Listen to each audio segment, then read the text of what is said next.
कार्यक्रमाच्या प्रस्ताविकेनुसार cultural research study centre व वीर योद्धा संघटना लातूर यांनी आयोजित केलेल्या कार्यक्रमाचे अध्यक्ष डॉक्टर व्यंकटरावजी कुलकर्णी यांना आम्ही विनंती करतो. त्यांनी अध्यक्षीय मनोगत थोडक्यामध्ये करायचं आहे.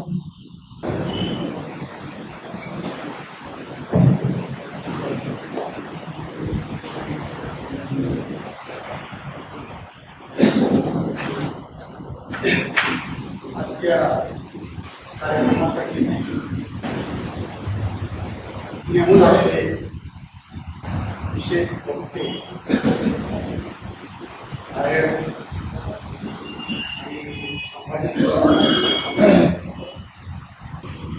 यांचं आपल्याला ऐकायचं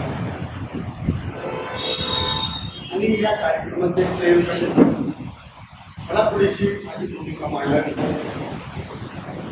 त्यासाठी थोडक्यात असा शब्द तरी वापरलेला आहे. थोडक्यातच मी बोलतो आणि जेव्हा थोडक्यात बोलायचं असतं तेव्हा फार विचार करून बोलावं.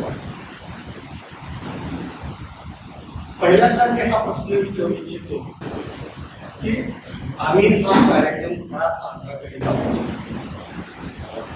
उद्देश काय. आम्हाला असं आढळून आलं की आपल्याला जो इतिहास शिकवला जातो तो इतिहास खरा नाही आणि खोटाही नाही. म्हणजे कसा भेसळ आहे, त्यात पोल्युशन झालेलं आहे, काही गोष्टी लपवलेल्या आहेत आणि काही गोष्टी पुसविलेल्या आहेत. त्या इतिहासाचं शुद्धीकरण करून आपल्याला खरा इतिहास लोकांसमोर मांडायचा आहे आणि त्यासाठी cultural research and study centre ची स्थापना केली आहे. तर सुरुवात आहे, हे दुसरं वर्ष आहे. पाहूया आपण यामध्ये किती प्रगती करू शकतो. दुसरा उद्देश आहे आपल्या इतिहासाचा आणि त्यातील राजाचं एक सेक्युलरायझेशन सुरू केलेलं आहे.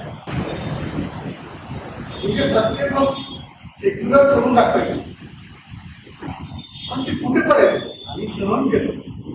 राजा अशोक सेक्युलर, अकबर सेक्युलर, तेही सहन केलं. पण औरंगजेबही सेक्युलर आणि टिपू सुलतानही सेक्युलर म्हटल्यानंतर ते आता आम्हाला सहन होणार नाही. इतकंच नाही तर त्यांनी शिवाजी महाराजांनाही सेक्युलर करून टाकले. हे असं करत होतं का? अजिबात नाही. मग इतिहास असा का मॉडिफाय केला, भ्रष्ट केला? कारण त्यांना सेक्युलर व्यवस्था इथे आणायची होती. स्वातंत्र्यानंतर जे सरकार आलं त्या सरकारची इच्छा अशी होती की या देशामध्ये अनेक धर्मपंथाचे लोक राहतात आणि त्यांच्यामध्ये काही विकृष्ट भाव निघू नये म्हणून त्यांना हे करायचं. हेही आम्ही मान्य आहे. पण इतिहास बदलता येतो का? आपण वर्तमान बदलू शकतो आणि बदललेल्या वर्तमानातून कदाचित भविष्यकाळ बदलू शकेल. पण इतिहास कसा बदलता येईल? जो इतिहास आहे तो जसा तसा स्वीकारावा लागेल आणि इतिहासात घडलेल्या घटनेवरून आज आम्ही कोणत्याही व्यक्तीला जबाबदार करीत नाही. ही इतिहासाकडे पाहण्याची स्वच्छ आणि निकोप दृष्टी असली पाहिजे.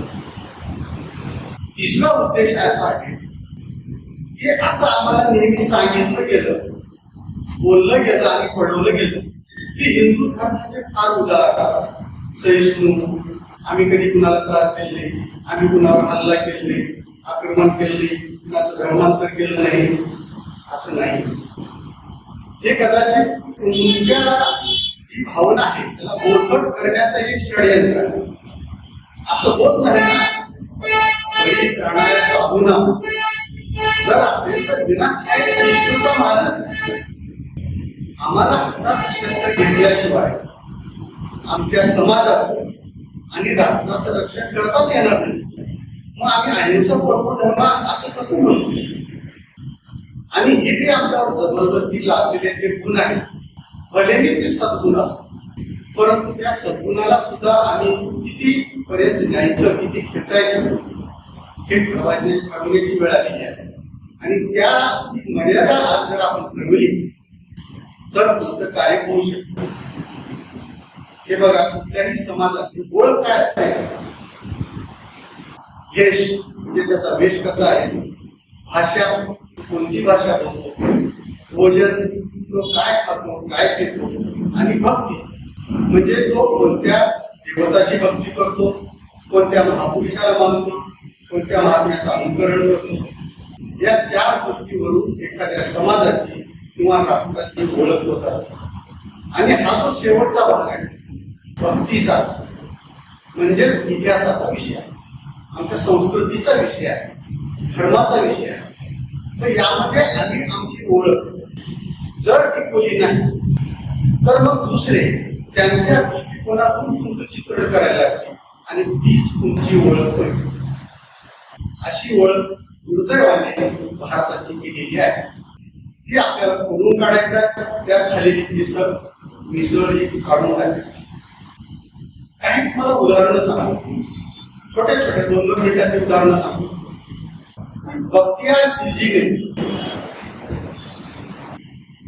नालंदा विद्यापीठावर हल्ला केला, नासधूस केली आणि जाळून टाकलं. हा इतिहास सत्य आहे. आणि हा इतिहास लिहिणारे ते त्या काळातले, त्याच्या दरबारातले इतिहासकार आहेत. मग हे धडधडीत लिहिलेलं असताना सुद्धा नंतरच्या आलेल्या वामपंथी इतिहासकारांनी त्यामध्ये कसं मॉडिफिकेशन केलं, यांची एक सिस्टीम आहे. पहिल्यांदा काय करायचं, इतिहास डिनाईज करायचं. म्हणजे असं झालंच नाही, हे घडलं. जेव्हा तुर्क आक्रमकांनी तिथे येऊन हल्ले केले, मंदिरं मूर्त्या पाडल्या आणि इथल्या पुरुषांना मारलं आणि स्त्रियांना गुलाम करून काबूल कंदारमध्ये घेऊन गेलं आणि तिथं बाजारात विकलं, हे सत्य आहे. पण कोणताही वामपंथी इतिहासकार हे मान्य करीत नाही. पहिल्यांदा डिनाय करायचं, डिनाय शक्य नसेल तर डिस्टॉर्शन करायचं, आणि त्यांनाही जर फॅक्ट्स दाखवल्या तर मग डेव्हिएशन करायचं. आता डेव्हिएशन कसं करतात? ही नालंदा विद्यापीठाची ही जी घटना आहे ती त्यांचा इतिहासकार लिहून ठेवतो, परंतु JNU एक प्राध्यापक जो इतिहास लेखक आहे त्याचं नाव आहे D.N. झा, यांनी काय केलं, त्याच्यामध्ये एक कथा रचली. अशा गोष्टी रचण्यामध्ये वामपंथी इतिहासकार फार हुशार आहे. त्यांनी कथा अशी रचली की एका बौद्ध भिक्षूने ब्राह्मणाचा अपमान केला आणि ते 2 भाऊ, त्या 2 भावांनी भावाला खूप राग आला आणि त्या 2 भावांनी तप केलं, हवन केलं, त्याच्यातून अग्नी निर्माण केला, त्याला मंत्र घातला त्या अग्नीवर आणि नालंदा विद्यापीठावर टाकून दिला आणि नालंदा विद्यापीठ जळालं. मग शेवटी हा दोष कुणावर येणार? ब्राह्मणावर. आता ही लॉजिकली पटतंय का? मुळात स्वतःला तुम्ही रॅशनल म्हणणारे किंवा सायंटिफिक टेम्पर म्हणणारे अशा गोष्टी मानतात.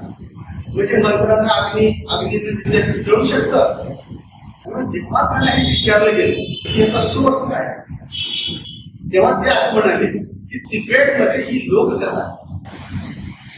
आता लोककथा ही इतिहासाचा आधार होऊ शकते. म्हणजे अशा थोड्या त्याच्यामध्ये त्यांनी आणखी एक कथा जोडली. त्यांनी अशी कथा जोडली की बख्तियार खिलजी आजारी पडला आणि त्याचा आजार त्याचा बाकी काही दुरुस्त करू शकला नाही. मग तो खंगत झाला. तेव्हा त्याच्या एका सरदारांनी सांगितलं की तुम्ही थोडासा आयुर्वेदिक उपचार करून बघा. पण आयुर्वेदिक उपचार करणार कोण? म्हणजे वैद्य आला. मग तो वैद्याच्या हातून उपचार घ्यायला तरी नका. तरी पण त्याच्या सरदाराला कळले. तो वैद्याकडे आला. त्यांनी सांगितले की असा आजार आहे आमच्या साहेबाला आणि तुम्ही काहीतरी औषध. मग वैद्याने त्याला अशी एक पुडी दिली आणि ती सांगितली की कुराणच्या प्रत्येक पानाला लाव. आणि जेव्हा तो कुराणचं पान हे करेल तेव्हा आपली एक सवय असते कुणाला की तोंडामध्ये पोट घालून ते पान उचलत जाईल आणि तो कुराण वाचत जसं जाईल तसं ते औषध त्याच्या पोटात जाईल आणि तो दुरुस्त होईल. अशा रीतीने तो दुरुस्त झाला. आता हे सुद्धा सगळे सिरियस नाही करतात. मग दुरुस्त झाल्यानंतर काय करेल? कोणताही सभ्य सज्जन माणूस काय करेल की त्या वैद्याला धन्यवाद देईल ना. पण त्यांनी धन्यवाद दिला नाही. सरदारांनी जेव्हा सांगितले की असं असं आधी तुम्हाला मदत केली, म्हणजे सरदाराला तरी शिक्षा करायला पाहिजे. त्यांनी तेही केलं नाही. काय केलं? ही विद्या शिकवणारे कुठं आहे? तुम्ही नालंदा विद्यापीठ ते विद्यापीठ जाळून टाका असं तुम्ही म्हणेल. एवढा दुष्ट माणूस असू शकतो. मुळात ही कथाच काल्पनिक आहे. तर अशा कथा बोलतात आणि तसाच इतिहास आपल्याला शाळेत, कॉलेजमध्ये, विद्यापीठात शिकवला जातो. याच्यावर PhD केलेले आहेत लोकांनी, मला तरी वाटतं. दुसरी कथा एक सांगू. काशी विश्वनाथचं मंदिर कुणी पाडलं? औरंगजेबाने पाडलं. पुरावा आहे, लेखी पुरावा आहे, फरमान काढलेला. मग का पाडलं? म्हणजे साहजिकच हिंदू द्वेषी होता. तो काफिराचं जे काही श्रद्धास्थान आहे, मूर्ती आहे, मंदिर आहे, तो उद्ध्वस्त करायलाच निघाला होता. इस्लामिक राज्याचा तो सुलतान होता. पण तसं लिहायचं नाही. मग त्याला एक कथा जोडली. ही कथा जोडणारा कोणी छोटा मोठा माणूस नाही. B.N. पांडे नावाचा इतिहासकार. आणि हा B.N. पांडे आधार कोणाचा घेतो? पट्टाभी सीतारामय्या नाव ऐकलं असेल. काँग्रेसचे एक मोठे लीडर आहे. महात्मा गांधी, जवाहरलाल नेहरू यांचे सहकारी आहे. या पट्टाभी सीतारामय्यांनी एक कथा रचली.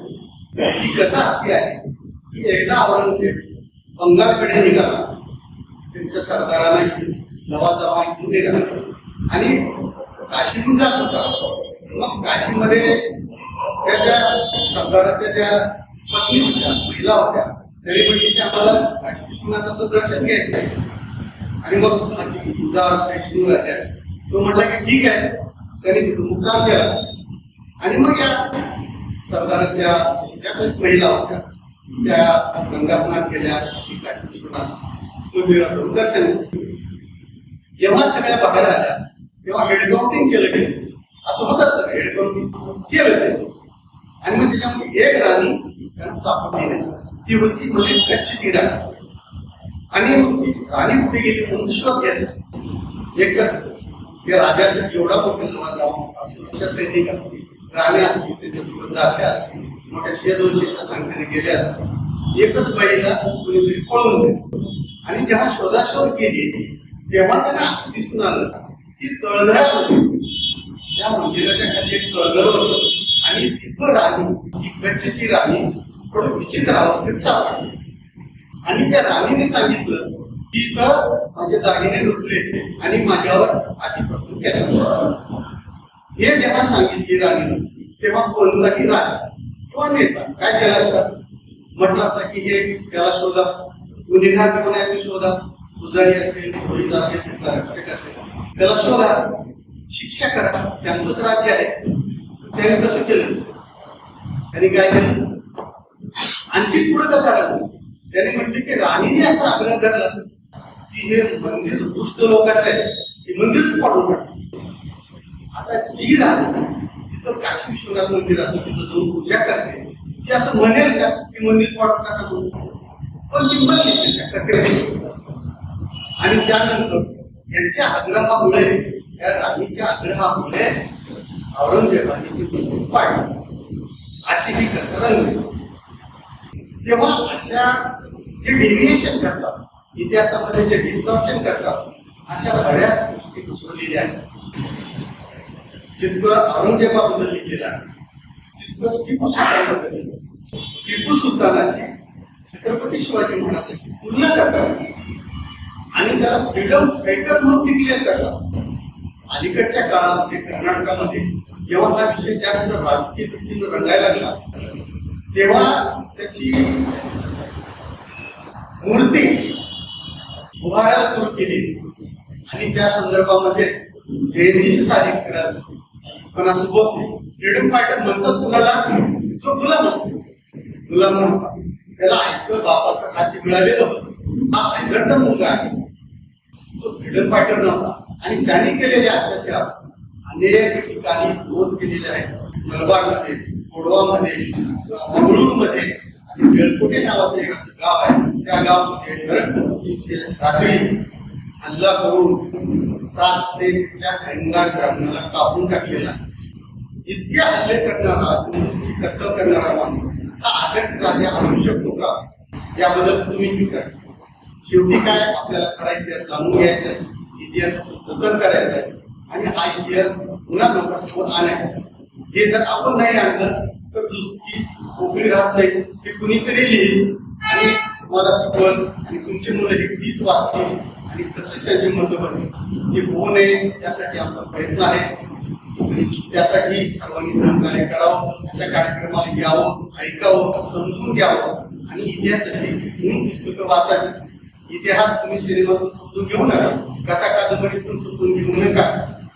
मूळ पुस्तक वाचा, त्यातूनच खरा इतिहास कळेल. एवढं बोलून मी थांबतो. धन्यवाद. धन्यवाद. आपण सखोल असं मार्गदर्शन केलं आणि योग्य ती भेट दिला त्याबद्दल आपले खूप खूप धन्यवाद.